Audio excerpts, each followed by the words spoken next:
Hi, നിങ്ങൾക്ക് വണ്ടി ഓടിക്കാൻ പേടിയുണ്ടോ? പേടിക്കണ്ട, നമ്മളൊക്കെ ഒരേ വള്ളത്തിലുള്ള ആൾക്കാരാണ്. നിങ്ങളെക്കാളും പേടിയുണ്ട് എനിക്ക്. അതുകൊണ്ട് ഞാൻ മോട്ടിവേഷൻ തരാൻ വന്നൊന്നുമല്ല. പക്ഷേ I thought I just share my experience. ഞാനിപ്പോൾ ഒരു 3 മാസമായി വണ്ടി ഓടിക്കാൻ ഒറ്റയ്ക്ക് ഓടിച്ച് ജോലിക്കൊക്കെ പോകുന്നു. 3 മാസമായിട്ടുള്ളൂ. പക്ഷേ എൻ്റെ അത്രയും പേടിയുള്ള ഒരാളെ ഞാൻ ഇതുവരെ കണ്ടിട്ടില്ല, ഞാൻ പരിചയപ്പെട്ടിട്ടില്ല. ഞാൻ നോക്കുമ്പോൾ എല്ലാവരും ഭയങ്കര ചില്ല. ബോയ്സ് പിന്നെ പൊതുവെ അവർക്ക് ഡ്രൈവ് ചെയ്യാൻ ഭയങ്കര ഇഷ്ടമാണല്ലോ. അപ്പോൾ അവരെ പിന്നെ നോക്കണ്ട. അപ്പം എൻ്റെ കൂടെ വരയ്ക്കുന്ന കോവർക്കേഴ്സൊക്കെ ആണെങ്കിലും ഞാൻ പറയാം, എനിക്കിങ്ങനെ പേടി, എനിക്ക് പുറത്തിറങ്ങാൻ പേടി, എനിക്ക് പാർക്ക് ചെയ്യാൻ പാടി, എനിക്ക് റിവേഴ്സ് ചെയ്യാം. അപ്പോൾ അവരൊക്കെ അത് പേടിക്കേണ്ട ആവശ്യമൊന്നുമില്ല. അപ്പോൾ ഞാൻ വരികയോ ഇവരൊക്കെ എന്നാ ധൈര്യം, എന്നാ ധൈര്യം അവർക്കൊക്കെ. കാരണം നമ്മൾ വണ്ടി എടുത്തുകൊണ്ട് പോകുമെന്ന് ആലോചിക്കുമ്പോൾ തന്നെ എനിക്ക് സ്ട്രെസ്സാണ്. ഞാൻ കേട്ടിട്ടുണ്ട് ഡ്രൈവിങ് ഈസ് ആ തെറാപ്പി. ഡ്രൈവ് ചെയ്യുമ്പോൾ ലോങ് ഡ്രൈവ് ചെയ്യുമ്പോൾ നമ്മുടെ സ്ട്രെസ്സ് മാറും. സ്ട്രെസ് അടിച്ചിരിക്കുമ്പോൾ വണ്ടി എടുത്തുകൊണ്ട് പുറത്ത് പോയാൽ മതി. പക്ഷെ എനിക്ക് വണ്ടി എടുക്കുന്ന കാര്യം ആലോചിക്കുന്നതേ സ്ട്രെസ്സാണ്. ലൈക്ക് ഞാനിപ്പോഴും ആ ഒരു ഡ്രൈവിങ്ങിനെ എൻജോയ് ചെയ്ത് തുടങ്ങിയിട്ടില്ല. അപ്പം ഇത് കാണുന്നവർ, ഇത് ആരെങ്കിലും കാണുന്നുണ്ടെങ്കിൽ അവർ എന്നെപ്പോലെ പേടിയുള്ളവരായിരിക്കും. കാരണം പേടിയില്ലാത്തവർ ഈ വീഡിയോ കാണും എനിക്കറിയില്ല. ഓക്കെ, നാട്ടിൽ എനിക്ക് വണ്ടി ഓടിച്ച് പരിചയം കാര്യങ്ങളൊന്നുമില്ല. ഞാൻ ഒരു സ്കൂട്ടി പപ്പ വാങ്ങിയ സമയത്ത് ഞാൻ ഓടിക്കാൻ നോക്കിയായിരുന്നു. അപ്പം ഞാൻ അമ്മേനെയും എൻ്റെ അനിയനെയും പപ്പേനെയും ഒക്കെ പുറകിലിരുത്തിയിട്ട് ഞാനിങ്ങനെ പോവായിരുന്നു. എനിക്ക് എപ്പോൾ ഈ വലിയ വണ്ടി, ബസ്സോ ടിപ്പറോ ലോറിയോ എന്തെങ്കിലുമൊക്കെ വന്ന് കണ്ടു കഴിഞ്ഞാൽ, ഞങ്ങളങ്ങനെ ഹൈവേ ഒന്നും അല്ല, സാധാ ഒരു നാട്ടിൻപുറം ഏരിയ. പക്ഷേ ഈ ബസ്സും ഈ വലിയ ടിപ്പറൊക്കെ വന്നു കഴിഞ്ഞാൽ എൻ്റെ വിചാരം ഇവരെല്ലാം കൂടെ എന്നെ ഇടിക്കാൻ വരുമെന്ന്. പിന്നെ സ്കൂട്ടിയിലും കൂടെ ആകുമ്പോൾ നമുക്ക് വേറെ പ്രൊട്ടക്ഷൻ ഒന്നും ഇല്ലല്ലോ. എങ്ങാനും വന്ന് ഇടിച്ചു കഴിഞ്ഞാൽ നല്ലോണം മുറിവ് പറ്റും, തട്ടി ചിലപ്പോൾ മരിച്ചു വരെ പോവാം. അപ്പോൾ റിസ്ക് എലമെൻറ്റ്സ് ഭയങ്കര കൂടുതലായ കാരണം ആ പരിപാടി ഞാനിവിടെ ഉപേക്ഷിച്ചു. എനിക്കിപ്പോഴും സ്കൂട്ടി ഓടിക്കാൻ അറിയില്ല. സൈക്കിൾ ബാലൻസ് ഉണ്ടെങ്കിൽ കാർ ഓടിക്കാൻ പറ്റുമോ, സ്കൂട്ടി ഓടിക്കാൻ പറ്റുമോ? ഞാൻ ഓടിച്ചുകൊണ്ടിരുന്നതാണ്. പക്ഷെ ഞാൻ ഒരു ദിവസം ഓടിച്ചു പോയിക്കൊണ്ടിരുന്നപ്പം ഒരു പുള്ളി, എൻ്റെ പപ്പയുടെ ഇതൊരു കൂട്ടുകാരനാണ്. അപ്പോൾ ഞാൻ ഒരു വളവിൽ ബസ് വന്നു കണ്ടപ്പോൾ ഞാൻ പാനിക്കായിട്ട് ഞാൻ വളവിൽ നിർത്തി. പുള്ളി ഓപ്പോസിറ്റ് നിന്ന് വരുമായിരുന്നു. പുള്ളി എന്നെ നോക്കിയിട്ട് ഇങ്ങനെ കാണിച്ചിട്ട് പോയി. അതേ പിന്നെ ഞാൻ സ്കൂട്ടി തൊട്ടിട്ടില്ല, ഞാൻ നിർത്തി. പിന്നെ ഞാൻ ഇങ്ങോട്ട് വന്നു. നാട്ടിൽ ഈ വട്ടം പോയപ്പോഴും ഞാൻ അങ്ങനത്തെ സാഹസിക പരീക്ഷണങ്ങൾക്കൊന്നും നിന്നില്ല. എനിക്ക് അതിനുള്ള ധൈര്യമില്ല.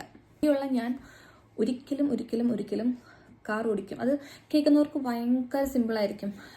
ഇപ്പം എന്നാ ഓട്ടോമാറ്റിക് ഓടിക്കാൻ എന്നാ ഇത്ര പാട് അങ്ങനെയൊക്കെ വിചാരിക്കാം. പക്ഷെ എനിക്ക് എന്നെ സംബന്ധിച്ചിടത്തോളം എന്നെ ഭയങ്കരമായിട്ട് സ്ട്രെസ് ചെയ്യുന്ന ഒരു കാര്യമായിരുന്നു ഡ്രൈവിങ്. അപ്പോൾ എന്നെ സംബന്ധിച്ചിടത്തോളം എൻ്റെ വലിയൊരു പേടീനെ ഓവർകം ചെയ്യുന്ന പോലെയായിരുന്നു. ഞാനിവിടെ 2021 വന്നു. മിക്കവാറും എല്ലാവരും 2022 ഒക്കെ ആയപ്പോഴത്തേക്കും ലൈസൻസ് എടുത്തു, പിള്ളേർ വണ്ടിയൊക്കെ എടുത്തു. എനിക്ക് ആഗ്രഹമുണ്ട്, ബിക്കോസ് എൻ്റെ ജോലിക്ക് വണ്ടി ഭയങ്കര അത്യാവശ്യമാണ്. കാരണം എനിക്ക് ഒരു ദിവസം തന്നെ 2-3 ലൊക്കേഷനിലൊക്കെ പോകണം.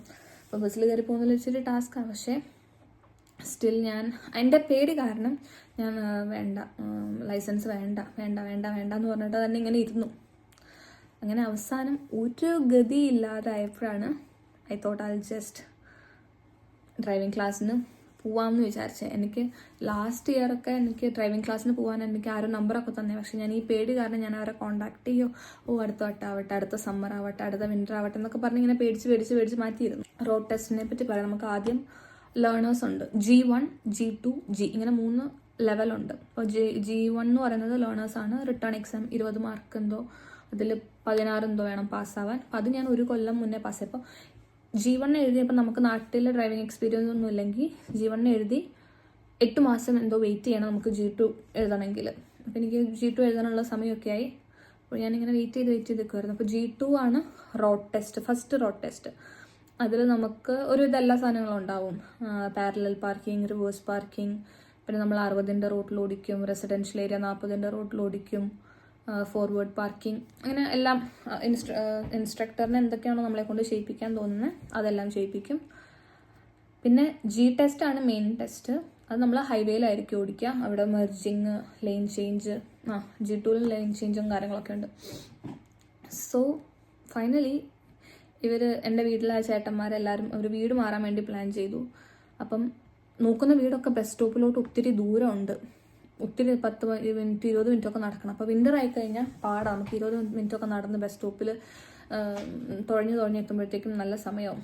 സോ അപ്പോൾ ഞാൻ വിചാരിച്ചു ഓക്കെ കാരണം ഞാൻ കാരണം അവർക്ക് വേറെ വീടൊന്നും എടുക്കാൻ പറ്റുന്നില്ല. അപ്പോൾ ഞാൻ വിചാരിച്ചു ഓക്കെ വണ്ടി ഉണ്ടെങ്കിൽ അല്ലെങ്കിൽ ഡ്രൈവിംഗ് പഠിച്ചു കഴിഞ്ഞാൽ മേ ബി ഈ ബുദ്ധിമുട്ട് ഒഴിവായി കിട്ടുമല്ലോ, കുറച്ചുകൂടി ഈസി ആവുമല്ലോ എന്ന് വിചാരിച്ചിട്ട് ഒരു ഗതി ഇല്ലാതെയാണ് ഞാൻ ഡ്രൈവിംഗ് പഠിക്കാമെന്ന് വിചാരിച്ചത്. എൻ്റെ നാട്ടിൽ ആരും പപ്പയോ അങ്ങനെ ആരും എന്നെ ഡ്രൈവിംഗ് പഠിപ്പിക്കാൻ ശ്രമിച്ചിട്ടില്ല.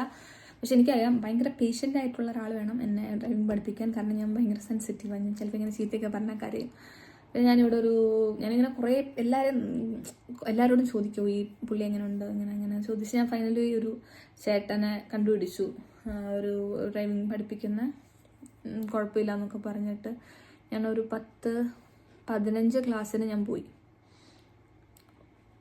ബിക്കോസ് എനിക്ക് ഫെയിൽ ആയിക്കഴിഞ്ഞാൽ ചിലപ്പോൾ ഞാൻ വീണ്ടും ടെസ്റ്റ് എഴുതാൻ പോകുന്നു, എൻ്റെ കോൺഫിഡൻസ് അങ്ങ് തകർന്നു പോകും. അപ്പം ഞാനൊരു 15 ക്ലാസ്സിന് പോകേണ്ട ആവശ്യമൊന്നുമില്ല നമുക്ക്. അതെൻ്റെ പേടി കാരണം ഞാൻ 15 പോയി. I know I was driving okay. പക്ഷേ എൻ്റെ ഒരു പേടി കാരണം ഐ തോട്ട് ഓക്കെ ഫെയിൽ ആവുന്നതിനേക്കാളും നല്ലത് ക്ലാസ്സസിന് പോകുന്നതാണെന്ന് വെച്ചിട്ട് ഞാനൊരു 15 ക്ലാസ്സിന് പോയി. ബിക്കോസ് എനിക്ക് ഓടിക്കുമ്പോൾ അറിയാം നമ്മൾ ആ ഡ്രൈവ് ടെസ്റ്റിൻ്റെ ആ ദിവസം ഒക്കെ ഒരു 2-3 റൗണ്ട് ആ സെയിം റൂട്ടിൽ കൂടെ ഓടിച്ചപ്പോൾ എനിക്ക് ഒരു 80% ഉറപ്പുണ്ട് കിട്ടും. ഒരു 80 വേണ്ട, ഒരു 90% ഉറപ്പുണ്ട് കിട്ടും. പക്ഷേ ടെൻഷനും പേടിയും തന്നെയാവും കിട്ടുമോ ഭയങ്കര. എൻ്റെ SSLCക്ക് പോലും എനിക്ക് ഇത്രയും പേടി ഉണ്ടായിരുന്നില്ല. പക്ഷെ എന്തോ ദൈവഭാഗ്യം, ഞാൻ ഒത്തിരി പ്രാർത്ഥിച്ചിട്ടൊക്കെയാണ് പോയത്. എൻ്റെ അപ്പനും അമ്മേനെ വിളിച്ച് ബ്ലെസ്സിങ്സൊക്കെ വാങ്ങിച്ചു. എന്തോ ഇൻസ്ട്രക്ടർ വന്നിരുന്നപ്പോഴത്തേക്ക് ഞാൻ ഭയങ്കര റിലാക്സ്ഡ് ആയിരുന്നു. എന്നിട്ട് ഞാൻ എൻ്റെ ഫസ്റ്റ് അറ്റംപ്റ്റിൽ തന്നെ പാസ്സായി. പാരലൽ പാർക്കിംഗ് എല്ലാം നല്ല വൃത്തിക്ക്, എനിക്ക് തോന്നുന്നു ഞാൻ വലിയ മണ്ടത്തരങ്ങളൊന്നും കാണിച്ചില്ല, നല്ല വൃത്തിക്ക് തന്നെ എക്സാം പാസ്സായി. ദൈവത്തിന് നന്ദി. അങ്ങനെ ഒരു 2 ആഴ്ചയ്ക്കുള്ളിൽ ഞാൻ വണ്ടിയെല്ലാം നോക്കി.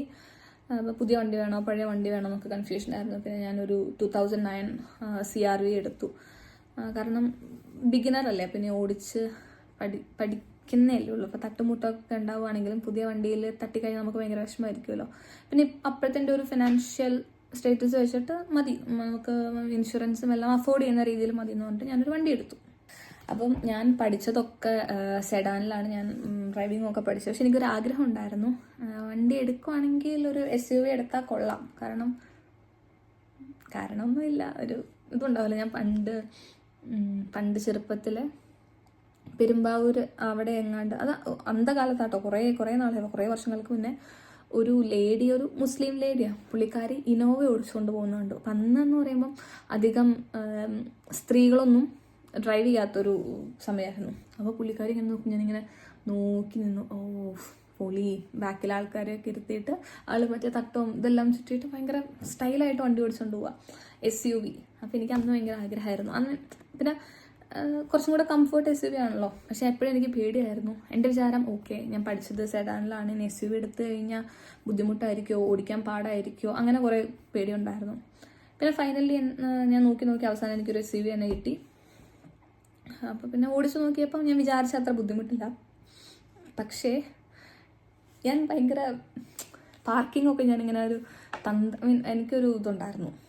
ഞാനൊരു പാറ്റേൺ ഫോളോ ചെയ്തിട്ടാണ് ഞാൻ ഈ പാരലൽ പാർക്കിങ്ങും റിവേഴ്സ് പാർക്കിങ്ങും ഒക്കെ പഠിച്ചത്. പക്ഷേ വണ്ടി മാറിയത് കൊണ്ടാണ്, വണ്ടിയുടെ സൈസ് മാറിയപ്പം എനിക്ക് പാർക്കിംഗ് ഒരു ഇഷ്യൂ ആയി. സ്റ്റിൽ എനിക്കിപ്പോൾ എൻ്റെ വണ്ടിയിൽ റിവേഴ്സ് പാർക്കിംഗ് ചെയ്യാൻ അറിയത്തില്ല. ഞാൻ ട്രൈ ചെയ്തിട്ട് തെറ്റി റെഡി ആയിട്ടില്ല. സോ അതങ്ങനെ എനിക്കൊരു ബുദ്ധിമുട്ടായിട്ടുണ്ട്. എൻ്റെ വീട്ടുകാർ പോലും അറിയാത്തൊരു സത്യം ഞാൻ പറയാം. ഞാൻ വണ്ടി എടുത്തൊരു 2-3 ദിവസം ഞാൻ ആദ്യമൊക്കെ എനിക്ക് ഭയങ്കര പേടിയായിരുന്നു ഒറ്റയ്ക്ക് എടുത്തുകൊണ്ട് പോകാൻ. അപ്പം ഞാൻ വണ്ടി വീട്ടിലിടും, അല്ലെങ്കിൽ എന്താ ചെയ്യണമെന്ന് വെച്ച് കഴിഞ്ഞാൽ ഞാൻ വണ്ടി ഓടിക്കും, പക്ഷെ എൻ്റെ അപ്പുറത്ത് ആരെങ്കിലും ഇരിക്കണം. അപ്പം ഞാൻ ജോലിക്ക് പോകുവാണെങ്കിൽ വീട്ടിൽ ചേട്ടന്മാരാരെങ്കിലും ഉണ്ടെങ്കിൽ ഞാൻ പറയും നിങ്ങൾ വണ്ടിയിലിരിക്കുക, എന്നിട്ട് അവരെന്നെ അവിടെ ഡ്രോപ്പ് ചെയ്തിട്ട് അവർ വണ്ടിയും കൊണ്ട് തിരിച്ചു പോകും. എഗെയിൻ അവരെന്നെ വൈകുന്നേരം ആകുമ്പോൾ വണ്ടിയും കൊണ്ട് വിളിക്കാൻ വരും, അവരെ അപ്പുറത്തിരുത്തിയിട്ട് ഞാൻ ഓടിക്കും. അങ്ങനെയായിരുന്നു ഞാനൊരു ഫസ്റ്റ് ഫ്യൂ ഡേയ്സ് ചെയ്തത്. പിന്നെ അവർക്കും ജോലിയായി തിരക്കായി. സോ എനിക്ക് വണ്ടി എടുത്തുകൊണ്ട് പോകാണ്ട് വേറെ വഴിയില്ല. ഇനി എൻ്റെ വീട്ടുകാർ പോലും അറിയാത്ത കുറേ സത്യങ്ങളുണ്ട്. അതിലൊരു സത്യം ഇതാണ്, ഞാനൊരു വണ്ടി എടുത്ത് 2-3 ദിവസം കഴിഞ്ഞപ്പോഴത്തേക്കും ഞാൻ എൻ്റെ നൈബറിൻ്റെ ഫെൻസ് ഒന്ന് പോയി ഇടിച്ചായിരുന്നു. എനിക്ക് ആക്സിലറേറ്ററും ബ്രേക്കും കൂടെ കൺഫ്യൂഷനായിട്ട് ഞാൻ ഒരു സിറ്റുവേഷനിൽ നിൽക്കുമായിരുന്നു. അപ്പോൾ ഞാൻ പെട്ടെന്ന് പാനിക്കായിട്ട് ബ്രേക്കിന് പകരം ആക്സിലേറ്റർ കൊടുത്ത് അവരുടെ ഫെൻസിലോട്ട് ചെന്ന് കയറി ചെറിയൊരു ക്രാക്കൊക്കെ വന്നായിരുന്നു. അപ്പോൾ പിന്നെ എനിക്ക് പേടിയെന്ന് പറഞ്ഞാൽ ഭയങ്കര പേടിയായി. ഇല്ല, വണ്ടി വിൽക്കാം. ഒരാഴ്ച പോലും ആയിട്ടില്ല. പക്ഷെ എനിക്ക് പറ്റിയ പണിയല്ല, വേണ്ട, ഞാൻ ബസ്സിന് തന്നെ പൊക്കോളാം. എനിക്ക് എൻ്റെ കോൺഫിഡൻസ് അങ്ങ് ചിന്ന ഭിന്നായിപ്പോയി. വീട്ടിൽ ഇപ്പോൾ ഞാനിങ്ങനെ പറഞ്ഞു, ഇവരൊക്കെ എന്നോട് ഓരോരോ സ്റ്റോറീസ് പറയാൻ തുടങ്ങി. ഇപ്പം അമലാണെങ്കിലും ചേട്ടന്മാരാണെങ്കിലും അവർ വണ്ടി ഓടിച്ച സമയത്ത് അവരെന്തൊക്കെ മണ്ടത്തരങ്ങൾ കാണിച്ചിട്ടുണ്ട്, എന്തൊക്കെ ഇടിച്ചിട്ടുണ്ട്. അപ്പോൾ അത് വെച്ച് നോക്കിയപ്പോൾ ഞാൻ വിചാരിച്ചു കുഴപ്പമില്ല, ഞാൻ ചെറിയൊരു ആരെയും കൊല്ലാനോ മനുഷ്യന്മാരെ ഒന്നും ഇടിക്കാനൊന്നും പോയില്ലല്ലോ, ഒരു ഇതല്ലേ, ഇറ്റ്സ് ഓക്കെ എന്ന് പറഞ്ഞിട്ട് ഞാൻ വീണ്ടും വണ്ടി ഓടിക്കാൻ തുടങ്ങി.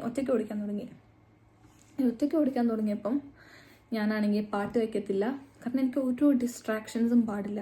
എനിക്കിപ്പോൾ ആൾക്കാർ പോകുന്നതോ ഒരു ആംബുലൻസ് വരുന്നത് എനിക്കെല്ലാം ഭയങ്കര ക്ലിയർ ആയിട്ട് ഷാർപ്പായിട്ട് കാണണം, കേൾക്കണം. ഞാൻ മുടി ഇങ്ങനെ ടൈ ചെയ്യും. കാരണം എനിക്ക് നോക്കുമ്പം കാണാൻ വേണ്ടി. ഇതൊക്കെയാണെങ്കിൽ ഇങ്ങനെ മുടി ഫ്രണ്ടിലോട്ട് വരും. അങ്ങനെ ചിന്തിച്ച് AC ഓണാക്കത്തില്ല. കാരണം ഞാനിങ്ങനെ തണുത്ത് മരവിച്ചിരിക്കുക. സോ എനിക്ക് ACയുടെ ഒന്നും ആവശ്യമില്ല. അങ്ങനെ ഭയങ്കര കോൺഷ്യസ് ആയിട്ടാണ് ഞാൻ ഫസ്റ്റ് വണ്ടി ഓടിക്കാൻ തുടങ്ങിയത്. 15 മിനിറ്റാണ് എൻ്റെ ആ ഒരു ലൊക്കേഷനിലേക്ക് എത്തുന്ന ഇതെങ്കിൽ ആ 15 മിനിറ്റ് എൻ്റെ ചങ്ക് ഇങ്ങനെ കിടന്ന് ഇടിച്ചുകൊണ്ടിരിക്കുക. ഐ ക്യാൻ ലിറ്ററലി ഫീൽ എൻ്റെ ഹാർട്ട് ബീറ്റ് ഇങ്ങനെ റേസ് ആവുന്നത്. നമ്മളൊരു വലിയ ഓട്ട മത്സരത്തിനൊക്കെ പോയിട്ട് അല്ലെങ്കിൽ ഒരു സ്റ്റെപ്പൊക്കെ കയറി കിടക്കുന്ന പോലെ എൻ്റെ നെഞ്ചിങ്ങനെ ഇടിച്ചുകൊണ്ടിരിക്കും.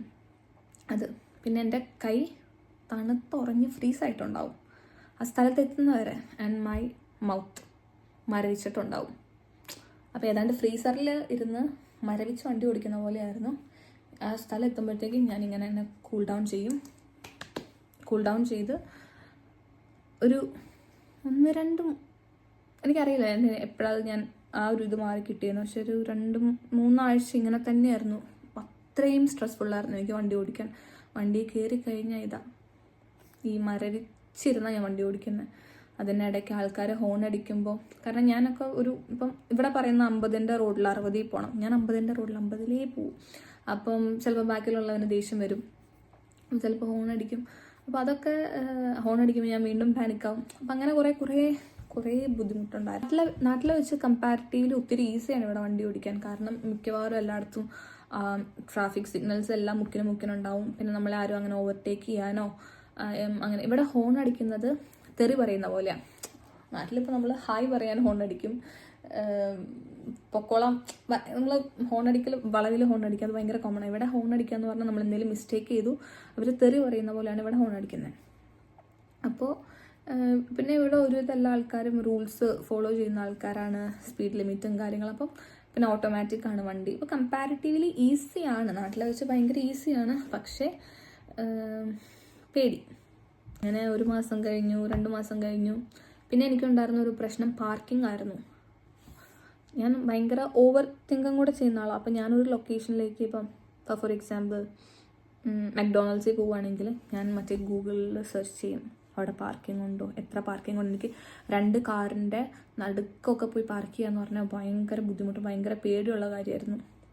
എന്തിന് ഞാനിങ്ങനെ ഈവൻ നമുക്ക് പാർക്കിംഗ് ലോട്ടിൽ ലൈൻസ് ഉണ്ടാവും. അപ്പോൾ ആ ലൈനിൻ്റെ അകത്തോട്ട് കറക്റ്റാക്കി കയറ്റുകയെന്ന് പറഞ്ഞു കഴിഞ്ഞാൽ ഞാൻ കയറ്റി കഴിഞ്ഞ് എനിക്ക് എന്തോ വലിയ അച്ചീവ്മെൻറ്റ് പോലെയാണ്. എനിക്ക് ഭയങ്കര സന്തോഷം ഇനീഷ്യൽ ഡേയ്സിലൊക്കെ അങ്ങനെ കയറ്റുമ്പോൾ.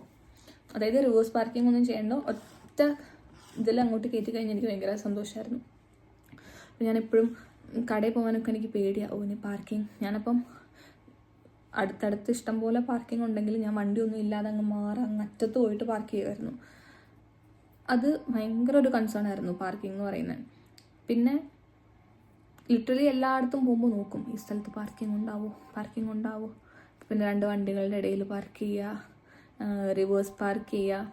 അത് ഇപ്പോഴും ചെറിയൊരു പേടിയുണ്ട്, ഫുള്ളി മാറിയിട്ടില്ല. പക്ഷേ ആദ്യത്തേനേക്കാൾ ഒത്തിരി ബെറ്റർ ആയിട്ടുണ്ട്.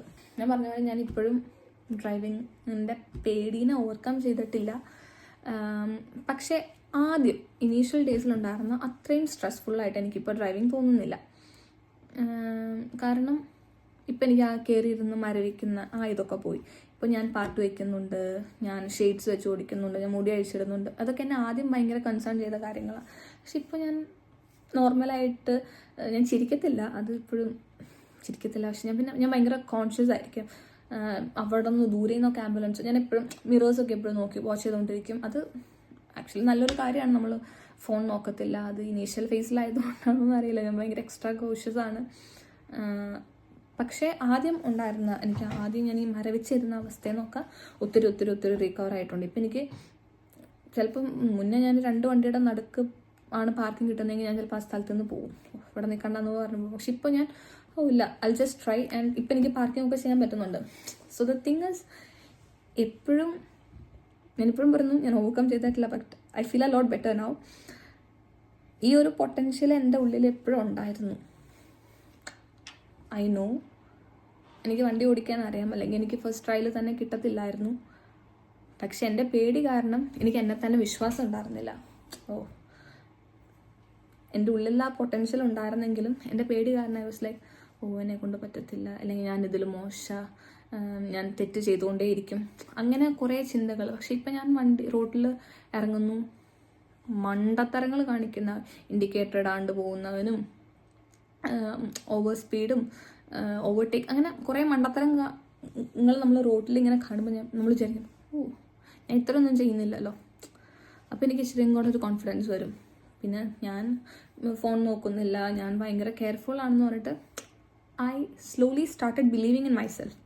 ഞാൻ അത്ര മോശം ഡ്രൈവർ അല്ല, ഐ എം ഓക്കെ അല്ല. പിന്നെ എനിക്ക് ഈ എൻ്റെ ഇൻഷുറൻസിൻ്റെ ഒരു ആപ്പുണ്ട്. അപ്പോൾ അതിലെപ്പോഴും യുവർ ഡ്രൈവിംഗ് ഇസ് ഇത്ര % ബെറ്റർ ദാൻ അതർ ഡ്രൈവേഴ്സ് എന്ന് പറഞ്ഞിട്ട് നമ്മുടെ ഡ്രൈവിംഗ് ഫുൾ ട്രാക്ക് ചെയ്തിട്ട് അവരൊരു ഇത് തരും. അത് ഇപ്പോഴും കറക്റ്റായിരിക്കും, കാരണം അത് ചെയ്തിട്ടാണ് അവർ നമ്മുടെ ഇൻഷുറൻസ് കൂട്ടും കുറയ്ക്കുകയൊക്കെ ചെയ്യുന്നത്. അപ്പോൾ അത് ഞാൻ ഇടയ്ക്കെടുത്ത് നോക്കുക എൻ്റെ കോൺഫിഡൻസ് കുറയുമ്പോൾ. അപ്പോൾ അതിൽ അവർ പറയുന്നു, ഓക്കെ ഇത്ര ഡ്രൈവറിനേക്കാളും നല്ലതായിട്ട് ഓടിക്കുന്നുണ്ട്, ഇത്ര % ബെറ്ററാണ്. അപ്പം അതും എനിക്ക് ഇച്ചിരി കോൺഫിഡൻസ് തരും. എന്നത് ഇന്നത്തെ കാലത്ത് നമുക്ക് വേണ്ട ഒരു ലൈഫ് സ്കില്ലാണ് ഡ്രൈവിങ്.